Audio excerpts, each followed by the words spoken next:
I have completed The Long Game, which is the second book in the Heated Rivalries duology. It's not really a duology, it's part of a bigger universe of books, but these are the related stories together. Heated Rivalry coming first, followed by The Long Game. Heated Rivalry takes place like over a decade, I think, around there, many years. This one's within a lot shorter time frame. And this is book 2. Let's get into what will start off as a spoiler-free review and then very quickly become spoilers because it's book 2. I don't know how to do this without spoilers. So let's dive into my feelings with The Long Game. I loved this book. Another 4-star read. I thought it was fabulous. I enjoyed it. I loved that we had a little bit of a different narrative where book 1 was about identity exploration, specifically for one of our characters. This book was about mental health exploration. And I loved it. I thought it was valuable. I think it again contributed to the conversation in a really great way. So really enjoyable. This book is more about hockey, which I also liked. We have more scenes on the ice, and that was really enjoyable as well. So I definitely liked The Long Game. 4 stars. Yes, it is spicy. This is a spicy journey. There are multiple sex scenes fully described. So keep that in mind. But I think that they progress the storyline well. They're not distracting. They're part of the plot progressing forward, and they're helpful to the narrative. And I think that's really great. This is a gay contemporary romance. I'm usually not a contemporary romance person, but maybe it's because I haven't been reading gay contemporary romance. Because this ate it up. I loved this. So that is my spoiler-free part. All right, let's get into spoilers. Now's the time for you to swipe if you don't want to be spoiled. I absolutely loved Elia's exploration with mental health. I thought it was a really great point that just because you can have a really beautiful, loving relationship doesn't mean that mental health issues go away. I did hurt so much for Ilya because he chose to go be near Shane, and yet it also kind of felt like he was giving up his dream a little bit in order for him to be in this love relationship that meant so much to him. It's a core for him. It's he has no family left, and now Shane is his family. So I get the value and importance for him making this decision, but there was a lot of pain in that choice too, especially going and working with a team that is struggling within pro hockey. So, that was hard to read, but valuable and important to read. This story definitely does take a little bit more of an angle of there being a singular bad guy with the commissioner just being awful. However, I feel like the fact that book 1 really established that this is on broad a social issue of heteronormativity in hockey, this book is just emphasizing who's policing that, and it's the people in charge that are policing that heteronormativity.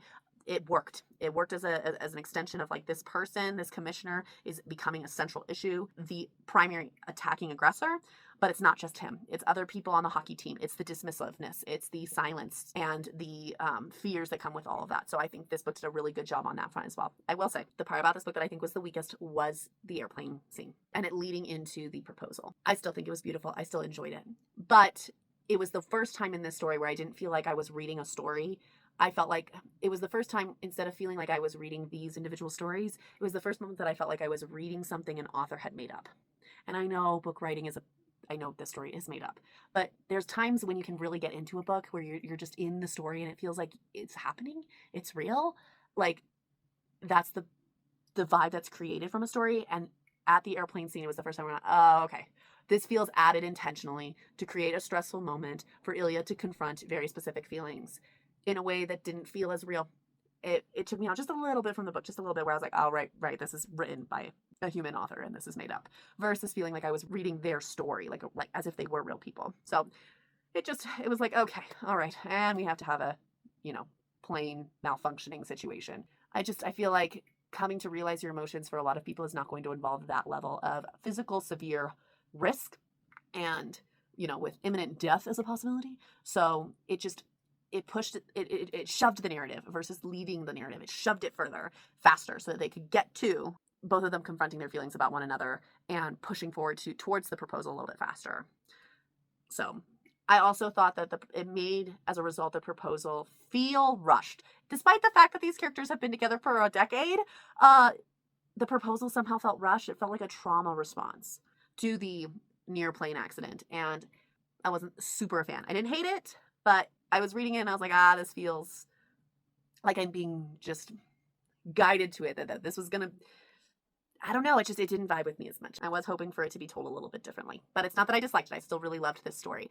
I'm really pleased that the end of this story doesn't wrap up the discussion of mental health, that it's really an unboxing of that social issue. Kind of like how book 1 does not solve the problem of their coming out to the world.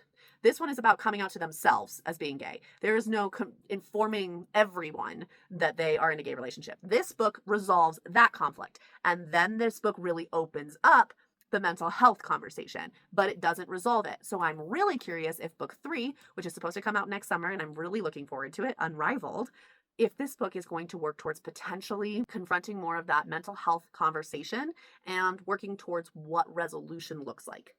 As a person who has a degree in psychology, one of the things that is sometimes, and I wanted to take this carefully as a conversation because mental health is very nuanced and I don't want to devalue that experience. But sometimes the way that we talk about mental health is as if it is a backpack that you're going to carry around for the rest of your life. That a diagnosis is always going to be lifelong chronic situation versus therapy, especially for mental health disorders that are not genetic, that can be processed through therapy. Psychological therapy is actually supposed to give you the toolbox, if you will, to be able to successfully cope long term with feelings of, for example, depression and anxiety. When we treat something like depression and anxiety as a chronic lifelong condition from the very beginning of diagnosis, and then approach it from you're going to be on meds for the rest of your life, it's never going to leave you, it can become, like I said, this backpack that we carry around. It doesn't become resolved. It becomes accepted as just the thing that's going to be in your life. I appreciate that for some individuals, especially those who have been living with depression, especially when depression becomes major depressive disorder, that long-term exposure to depression and anxiety will have a neurological effect. It genuinely changes your neurons. And that can be very difficult to reverse, if not, honestly, a neurological processes that we don't have enough time in our lifespan to undo or to change, depending upon when help is sought and begins to be received. The earlier that help is pursued, the greater likelihood that long-term successful coping as well as long-term successful resolutions can occur. My hope is that Unrivaled is going to explore that possibility. We end the long game with Ilya going on antidepressants and continuing with therapy. I like this. I like that we've got active help happening. My hope is that this story, that Unrivaled, will explore healing in therapy. That the combination of medication and therapy are supporting Ilya's journey to healing, not just to maintenance of a mental health disorder. That's my hope. It might not take it that way. I don't know. But I am hoping that we can have a narrative discussion about what healing looks like, especially with the complexities of the social element. And then, of course, exploring their marriage as well as them being together on the same team. So excited. And I'm excited to see the exploration for what this looks like, again, being in still a very heteronormative culture. So that's kind of what I'm hoping for from book 3, and I definitely will read it when it comes out. Hello, it is future me. So I was editing this video after I'd already posted my review for Heated Rivalry, and a lot of the comments from this book said, you have to read Role Model next. I was literally already finishing the long game. Whoops.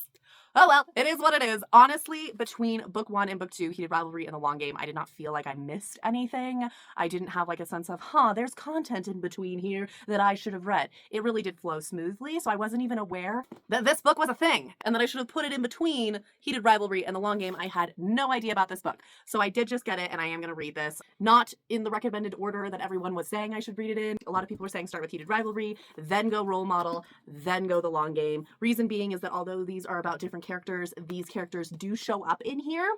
I do love these characters. I'm excited to read their story. But apparently it gives context. Role Model, I think, either comes directly before the long game, or I think it actually goes, I think it's happening during the long game. I don't know. We shall see. Because this is, I'm gonna catch up with this. Also, to answer a question from my previous review about Heated Rivalry, I'm now 100% certain that these are pirated because I got this from a bookstore, and if you notice, they are not the same heights. And I feel like that's unlikely that the author did that on purpose. Also, super annoying, observe, Role Model bought from a bookstore, nice and floppy. We like a good floppy paperback. Heated Rivalry got from Facebook Marketplace, thought it was legit. There's like no flap to that. The long game, even worse. It's like a brick. So I'm going to need to replace these books because I'm pretty sure with the fact that they are different sizes from a book I know, because it came from a bookstore, I know it's the real one because they're not the same height, because this one is clearly better paperback quality with its floppiness. I have a feeling like these first 2 books, after getting them on Facebook Marketplace, are pirated. So going to need to replace these. Stay tuned for my review for Role Model. This will be coming shortly. That is my review for The Long Game. Loved it. I loved both Heated Rivalry and The Long Game. I would recommend these for individuals as long as you know that they're super spicy. These are such good stories, such good love stories, and such a good exploration into very important topics about sports and heteronormativity, identity finding, and mental health. So, well done, Rachel Reed. Loved these. Keep reading what you love, and I will see you next time.